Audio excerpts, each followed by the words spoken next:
Great. Okay, thanks, Andrew. Good afternoon, everyone. I hope you're all well.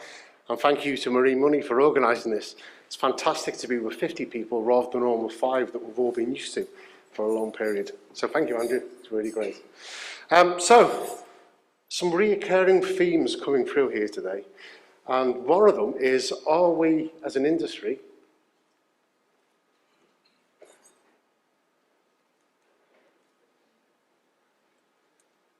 are we laggards as an industry? I've heard it from a couple of panellists that we are slow to adopt new technology. So when I was preparing for this session today, I looked back at some of the other presentations I'd done for Marine Money. And this was from Istanbul 11 years ago, 2010. And I finished my presentation then with some slides on future technology. I looked at them and thought I could use those slides today. I ran it through my sustainability team. We could use those slides again today. So how have we moved on in those 11 years? That will be one of the questions that we'll pose to the panel a bit later on.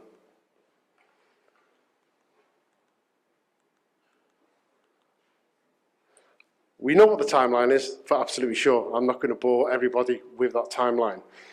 But 2030 and 2050 is soon coming along. I think we understand as an industry that by 2030, if we're going to achieve those 2050 goals, we have to have zero emission ships in the water. It's not far away. It's not far away. We have work to do. And as an industry, we need to move ahead quickly. So various ways to achieve a reduction in the emissions, from alternative fuels to various other ways of the design of the ship, the efficiency of the ship as well. Will it be one answer? Probably not. Will it be a hybrid, a different way of adopting different things? Yes, I'm sure it actually will. So there's various ways that we can do it at the design stage, looking at the hull efficiency, the design of the hull, through to the propeller design, and looking at how that ship is designed as well. We can also look at the operational side of things, the voyage optimization, the weather optimization as well. They will all affect the efficiency of the ship and the emissions as well. But there'll be no silver bullet, that's for absolute sure. When we look at the various fuels, and I'm just going to go through these very, very quickly. Ammonia, that's come not out of nowhere, but it's been a fuel that everyone's talking about. One big charter recently changed his order for Newcastlemaxes from LNG as fuel to ammonia as well. So they're going to be a forerunner for that fuel. When we look at all the various different types of fuels as well, the biofuels, we see methanol, for example. Are Maersk making a big statement that on the ordering of the 16,000 KTU container ships recently, they are methanol fueled? Is that going to be a real driver? Likewise, for synthetic LNG as well. Is that going to be a good alternative? It's zero carbons, and it could be a good alternative for us. Interestingly, Southern Gas in Australia announced this week that they were going to be producing methanol in abundance by 2030. Synthetic, sorry, not methanol, LNG. So that will be interesting to see as well. Carbon capture. Is that an alternative for us? We had some discussions this week, and when we arrived here, sitting at the table saying, well, the technology is there, but how do we dispose of that carbon? I know Professor Lynn has got some quite strong views on that, haven't you, Professor Lynn? That's absolutely sure. So wind assisted, it's been looked at. Some ships have adopted it. Some companies have adopted it. Not a great speed. The technology is there, but it's certainly an alternative. Battery power. We are seeing here in Singapore, we're driving ahead in Singapore about hybrid battery as well. Probably good for the smaller vessels on a short sea route as well. You may have seen in the news this week that Heineken in Northern Europe, they are using interchangeable batteries to shift their beer across the waterways in Europe. So it's a great step ahead. And then these other technologies coming up as well. MSC are trialing it. It's expensive. For the passenger segment, it's good because it's quiet and there's very little vibration as well. Nuclear. We had the chat beforehand in the panel. There's a good one to throw in. The technology is there. You know, there are warships, there are icebreakers using technology today, the nuclear. But my, oh my, are we going to be faced with a different set of stakeholders if we adopt that as an industry? So there's no real silver bullet, for absolute sure. Here at Bureau Veritas, we are investing in a sustainability centre, which we will be announcing next week. We're investing our continued growth in Singapore and the region as well. So we've invested in what we're calling the iCare Centre. That's the Innovation Centre for Alternative Fuels and Renewable Energies. You'll find out more about that next week when we start to officially announce it in the press. But we're very excited about it. I had a great chat with Professor Lynn last week about it as well. So we're doing lots of collaboration for absolute sure. So just setting the scene, I'd like now to switch over to the panel, if I may.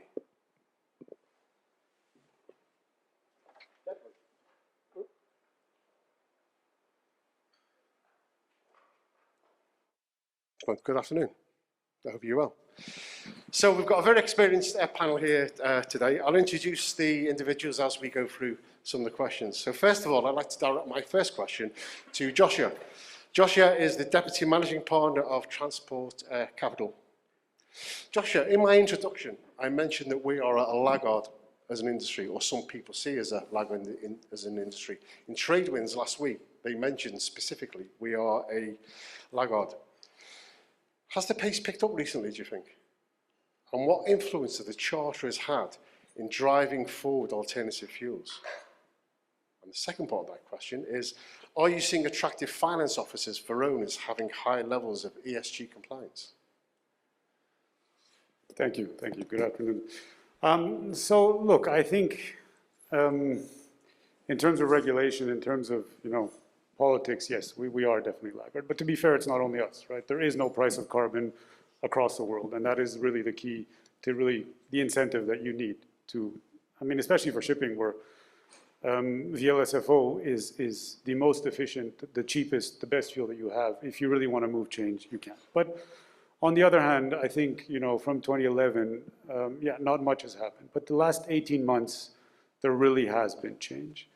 And I think, for a business model that is, for the most part, unless you operate your own ships, predicated on your charterers supplying and paying for your fuel, you really need the charterers on board. And I think you see that by, seeing the order book today of a third of the fleet, being able to run on some different form of alternative fuel or lower emission.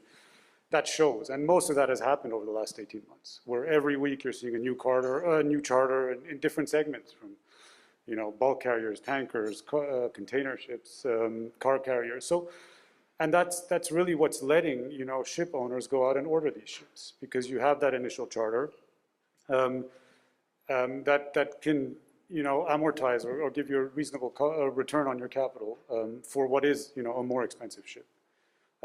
There's different ways of setting up these charters, and in different segments and in different sectors, you're seeing it done in different ways. But in general, it's not a question of ship owners having to subsidize their charterers or necessarily take a lower return. I think they are getting compensated, but you have to, first of all, have access to capital and be comfortable with the asset, because you will take the residual. You can call it a risk or you can call it an upside, but you'll get your 5-year, 8-year, 10-year charter, whatnot, and then you as a ship operator will need to go, will need to have enough confidence in the asset that you believe that over the next 25 years,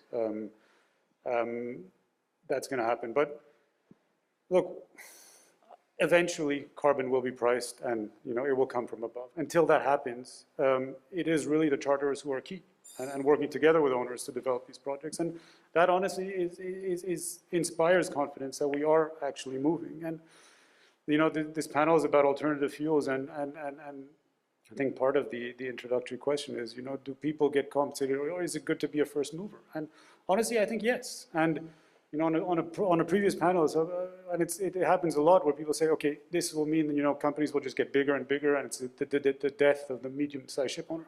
I don't think so. I think this is, the next 30 years, is going to be full of innovation, full of changes, full of new business models that you have to set up. I mean, products are now being differentiated based on carbon content. You're seeing that in the oil market, right? You can get a competitive advantage by doing this. So I think you definitely will be rewarded, for being a first mover.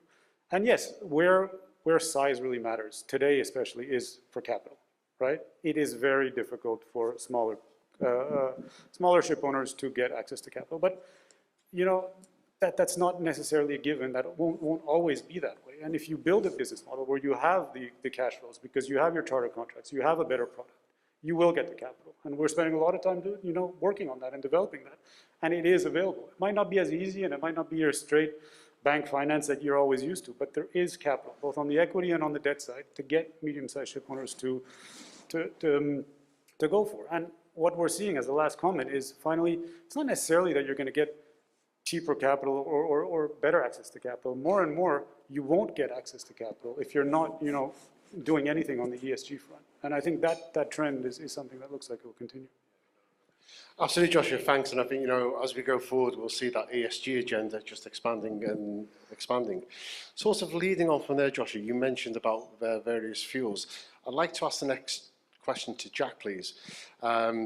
So Jack Jones is the Deputy General Manager of MYK Bulkships here in Singapore, for Asia.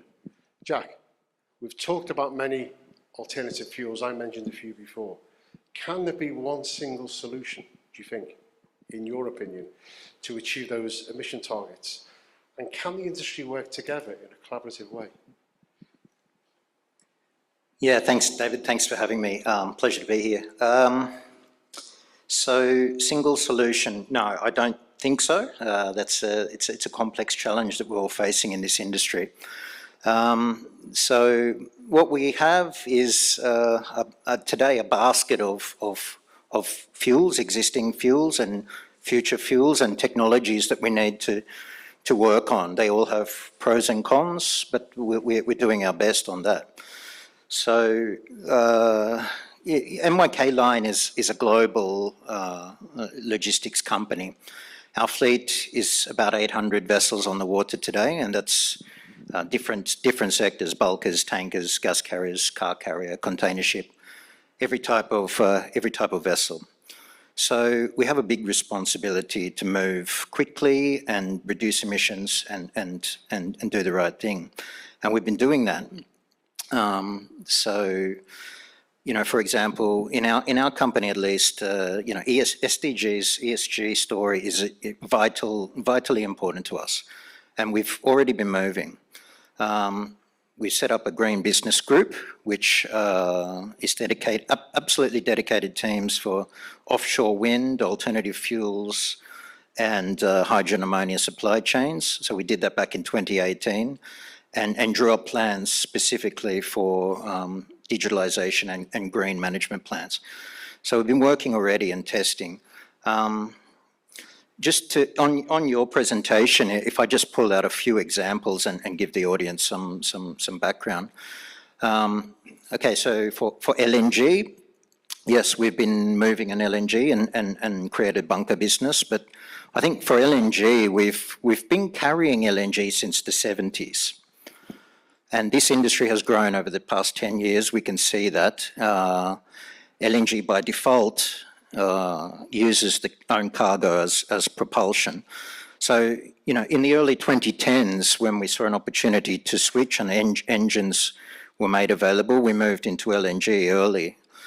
And at the time, it was a real chicken and egg situation, first mover. But, we saw an opportunity to reduce the emissions. Business as usual was not an option for us, and that kicked off in Europe. So LNG, we've been working on. Just from your presentation as well, methanol. Chris is here today. We have here in Singapore, we have the methanol-fueled methanol carrier, and it's owned here in Singapore, actually under MPA, and we're very proud of that vessel. And just a few weeks ago, we did, I think it's the world's first STS bunkering of methanol in Rotterdam. So that's promising, and it's something we're already doing and kicking off. And then the other technologies on your slide, I think we've been involved in too, solar panels on the top of a car carrier, all of those technologies. Yeah, so we're working on that. But I think for us, as a kind of roadmap or a way forward, we have to look at the energy supply chains overall and what is happening. So just in Japan, for example, the engineers and the utilities are already finding the way to co-fire ammonia into the thermal plants, and this is reducing emissions. And so that's very admirable, and that's the demand side. That's already happening. So there will be some certain demand of ammonia at that end. At the producer side, there's a huge amount of efforts for green hydrogen, green ammonia in Australia, for example. So there's a certain supply chain that we need to address. So ammonia, research and development, and taking the lessons learned from the LNG supply chain, moving them into ammonia. So what we did in LNG, we made an LNG tugboat first. So we're trying that for ammonia. Develop the safety standards, develop the concept, the proof, and make the tugboat first. In conjunction, ammonia-fueled ammonia gas carrier, like the LNG and methanol ships, it runs on its own cargo. And then from there, storage, bunkering, ammonia-fueled vessels, bridging from LNG to ammonia is one pathway that we can see, that we're working on a lot. But one solution, no. Yeah, thank you. Yeah, I'm sure from the conversations that we've had, Jack, we could speak all day about it, and what MYK have done in looking at those different alternatives is, really groundbreaking. So please don't stop it. Carry on.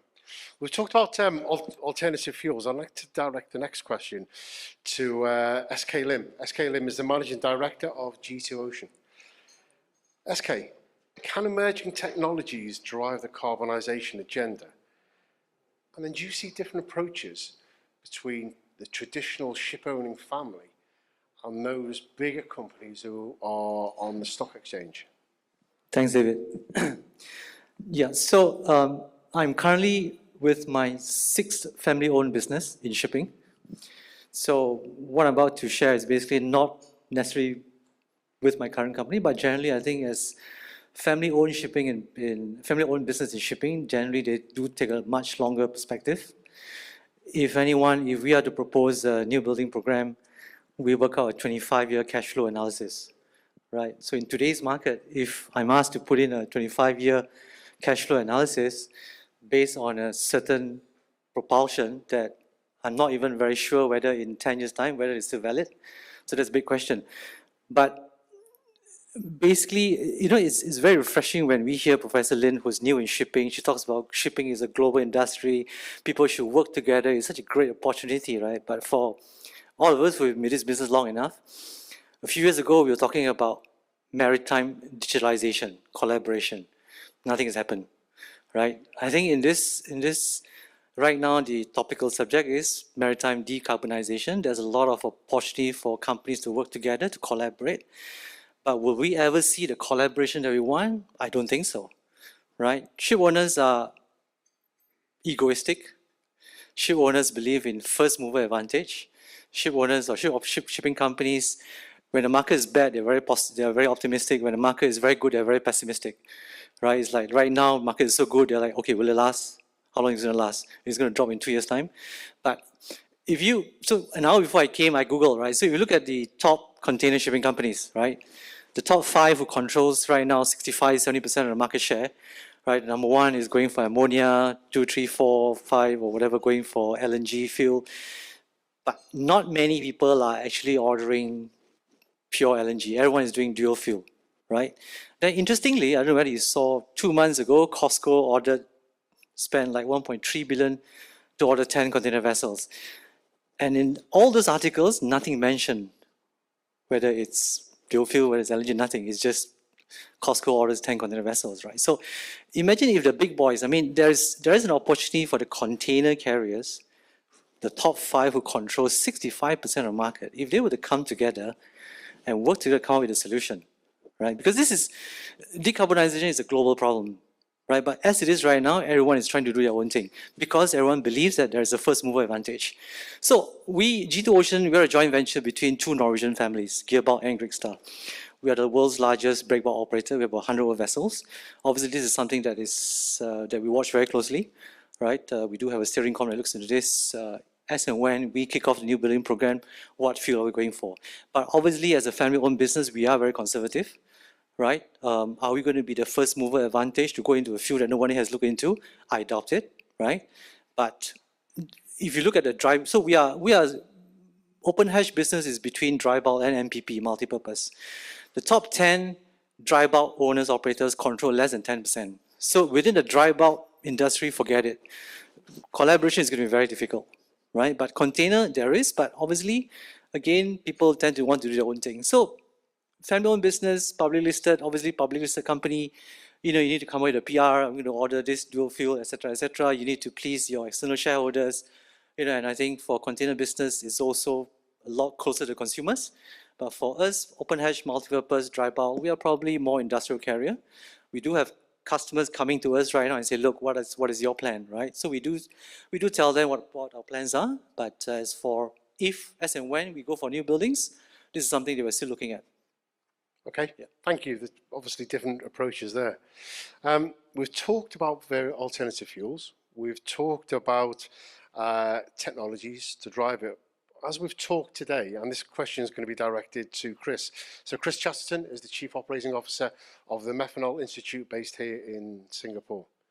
So Chris, as we look about measuring carbon intensity, well-to-wake accounting approach, and assessing fuels on a CO2 equivalent basis, and accordingly a carbon taxonomy, how will these affect the overall industry? Will it be the owner who meets the additional costs, or will that be passed on to the end user, the general public? What's your opinion on that, Chris? Thanks. It's a good question, and it kind of ties into what my colleagues here on the panel have already kind of led into. Is at the moment, for example, at the IMO level, we're making all our assessments based on a tank-to-wake analysis, but that appears to be slowly morphing into a well-to-wake. At least there's growing support for that, much like any other industry. And so with that, I think we'll see a lot of major changes, because then we will have to begin to assess not only the fuels, but technologies on a life cycle assessment basis. And it's really the only way we can transparently and fairly assess all these fuels which are coming to market and being proposed. And in that light, then things begin to look a little bit different, yeah?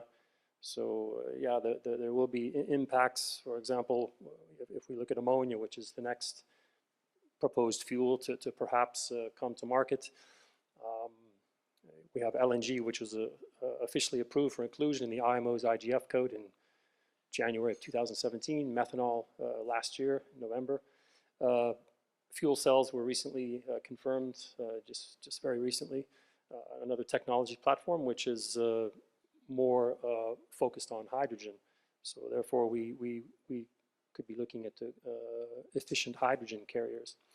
But moving back to an LCA basis, which is at the moment, and in the absence of any highly supportive regulation or legislation from the IMO or otherwise, we see that this is really being driven by the end consumers, yeah, which are pushing, upstream into the shipping, and then further upstream into production of the goods themselves.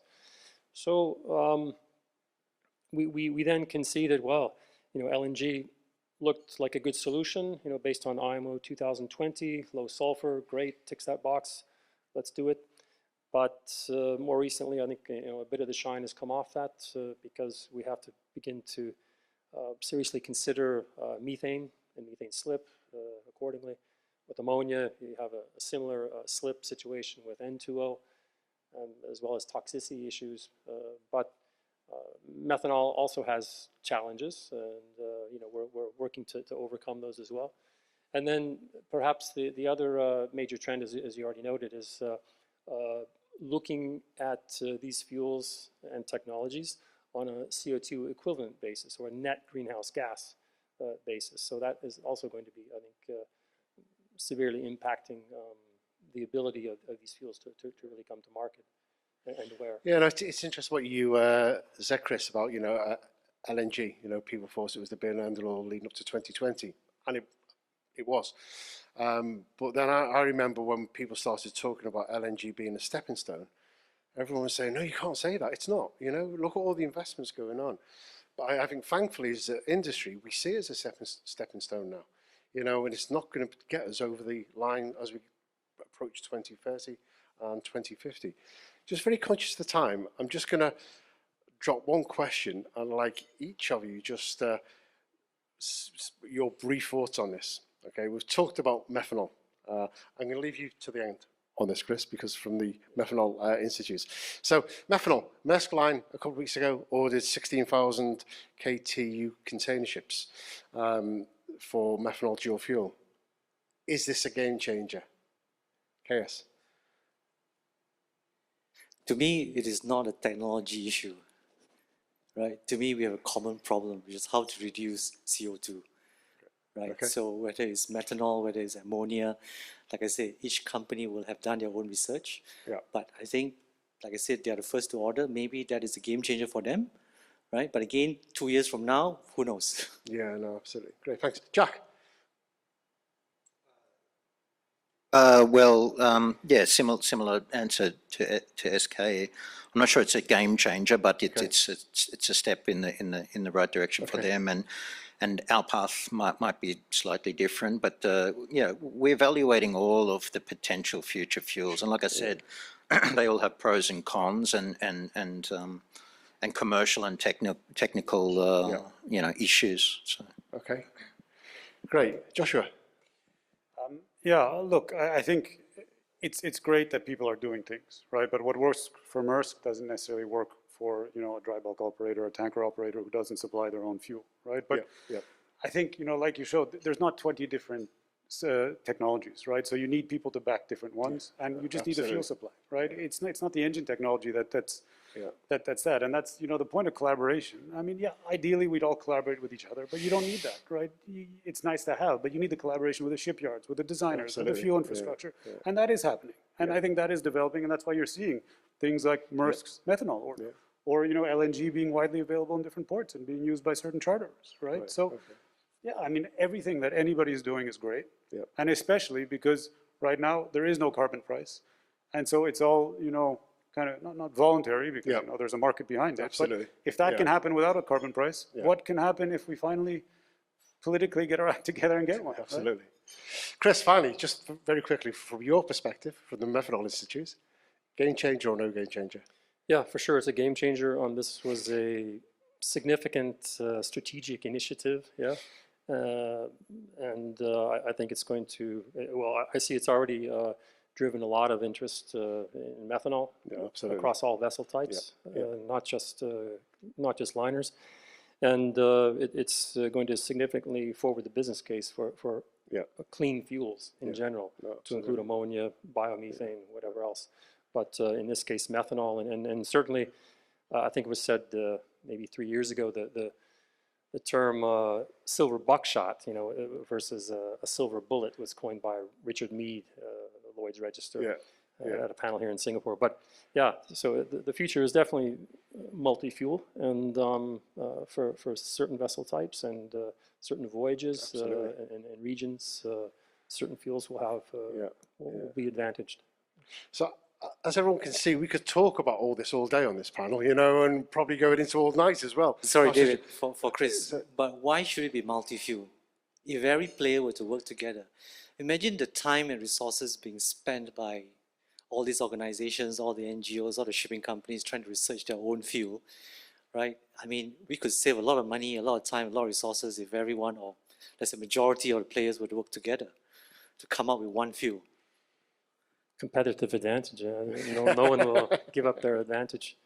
And some regions are just better advantage, like for example, Norway, they have 100% renewable grid, electrical grid. So it makes pretty good sense for them to introduce green ammonia. But whereas in other regions, it may not make much sense. Middle East, for example, has significant solar power. Yeah. So Yeah. they, again, a bit advantaged in some respect. That's great. So as you can see, we could debate this all day. A big thank you to the panel. My sort of last comment is, I think there's 4 pillars that we need to drive going forward to 2030 and 2050 as well. Technology, finance, regulation, and collaboration. However, I leave you with one thought. Can the IMO keep up with the fast-pacing change that we're all making now? You know, IMO need to speed up and keep up with us. Thank you. Thank you.